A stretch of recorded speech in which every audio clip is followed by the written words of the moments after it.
Now, I've got the A.O. Williams system down to one page. I'm always fanatical, like I said, to simplify it where everybody understands exactly what you're trying to do, and then that they can transfer this thing. We're out there recruiting unlimited numbers of dadgum people.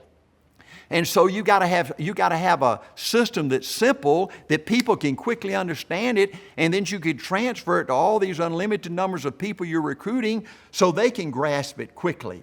Before any business activity takes place, you must have a relationship first. You must have their trust first. Let me give you an example.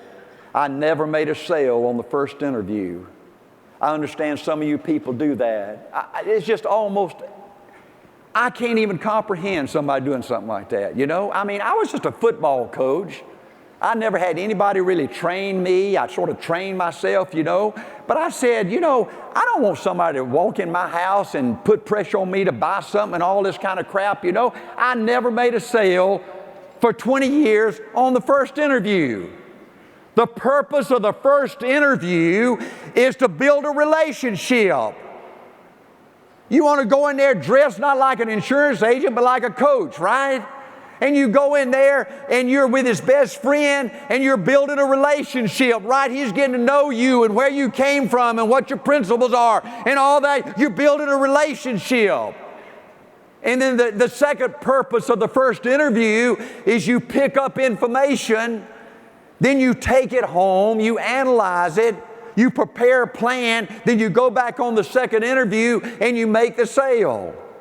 So I've got the whole A.O. Williams system on 9 steps. Number 1, you recruit a part-timer that has a warm market. The best prospects in the world are new recruits' natural market. And there's always going to be 3 or 4 or 5 or 6 jewels in that guy's natural market, right? And you can't afford to lose them because one of them could take you to become a millionaire. In 1970, ITT moved me from Columbus, Georgia to Atlanta, Georgia to open a new office.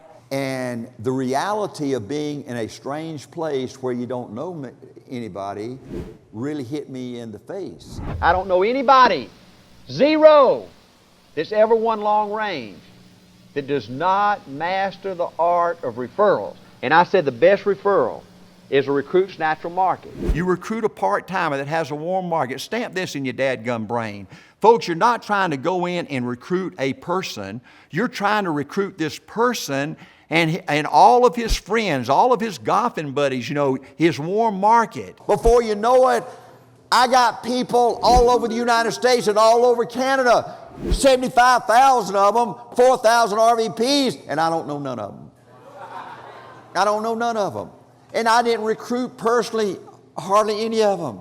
The new recruit's job is to set up an appointment with his warm market or his best friend. Now that job is to get you in the home, right? Now see, it ain't like prospecting cold for me to call Bob Weeson, who we're best friends right now. I say, Bobby, I got somebody I want you to meet. He'll say, Art, is he trying to sell me? So I said, Bobby, shut up. And look, when you go, right, I mean, you can, right, so it ain't like calling some stranger right on the phone, right? And so they set up the appointment. They do the hard work. You understand that? And now the new recruit, one of the first things they ask you is what I say to set up an appointment. Well, that's easy. You know, I don't know what you say. He's your friend, right? You say whatever you got to say to set up an appointment, right? Number 3, the new recruit goes with you so you don't get lost. Important if you got no sense of directions like me. He's in right over here in your passenger seat, right? And he said, turn here, turn left. And he's like, boy, you're going to love this guy. He's unbelievable. Will you get him on board? He ought to be a stud today. And so you ain't got time to be nervous, right? Number 4, you go in the back door. Now that's simplistic, and a lot of times, you know, most of the time you probably go in the front door. But just I want to make sure everybody grasps the idea that it's easy to set up an appointment, that they go with you so you don't get lost. We're going to go in the back door. And before I know it, we're already there. We're pulling in the driveway. We don't stop at the front door. We go to the back of the house. We get out of the car. We walk up to the back door. He don't even knock on the door. He opens the door. He goes in the house and he says, Joe, Mary, this is Bill. And we just walk on in. We walk not to the living room, we walk to the den. And all of a sudden the kids come piling out and they're jumping on Uncle Bill, right? And then Mary comes out and Joe comes out. We sit there and we start talking, right? Step number 5, the new recruit is going to act as a cheerleader. You know, I'm the expert. You know, I'm the field trainer. I'm going to be there talking about the opportunity, talking about the crusade, talking about the products, you know. He's there just to cheer me on. And then boy, you over there giving asset management presentation, he's over there cheering, ain't this great, this is wonderful, man, you'd be stupid not to do this, right? We took a new recruit to the kitchen table and showed him a live prospect, right? We showed him live problems, and we showed him how to dissect a policy. Now, is that better than sending them to Tom Hopkins and him talking about overcoming objections and all that bullshit? Right? Ain't that right? Number 6, your first impression is everything, and you don't want that prospective new recruit to see you as a salesperson. That's not your job. Nobody wants to buy anything. Everybody's looking for an opportunity. We want him to look at us as giving these people an opportunity. We were always friends talking to friends. Now folks, you got to ingrain this in your head. When I went to Robert Kelly, my first sale made that $324. Folks, I went in my Bermuda shorts, my coaching shorts, and my coaching shirt, right? I was talking to my assistant coach, for heaven's sake.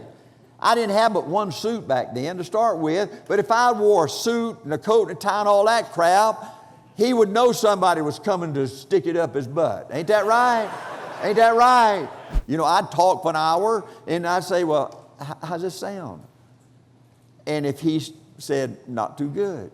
And so I'd talk for another hour. And then I'd say, well, how did it sound? Right? I mean, that's the way you talk to friends, right? You look like a friend and you talk like a friend. I never thought about what do you say to overcome an objection. Number 7, you recruit that best friend and their market. You're not just recruiting that best friend, but you're recruiting his warm market. That keeps you out of a cold market. That keeps you off that cold telephone. You know, going to a mall and handing out your business cards and crap like that. A.O. Williams is a warm market company. Step number 8, then this person that you just recruit in his warm market, then he calls his best friend and sets up an appointment. The most precious thing you own in your business is that recruit's natural market. You'll never have to prospect cold again, right? You can work one person. Theoretically, it doesn't work that way, so you got to get wide and have more than one person, okay? I want to talk to you about the power of 3, just the power of 3. You know, most people fear when they look at an opportunity like Primerica today and they say, well, I don't know 50 people, I don't know 100 people, I don't know 500 people. And they're scared to try. Well, see, all you got to know is 3. All you got to know is 3. The first guy I recruited was T. Faircloth. He played basketball at Auburn. The first 3 guys he introduced me to were teammates at Auburn, Randall Walker, Bob Buson, and Bob Miller. And from those 3 guys, we built, listen folks, from those 3 guys, now this is real life. This ain't crap, this ain't pie in the sky, this actually happened.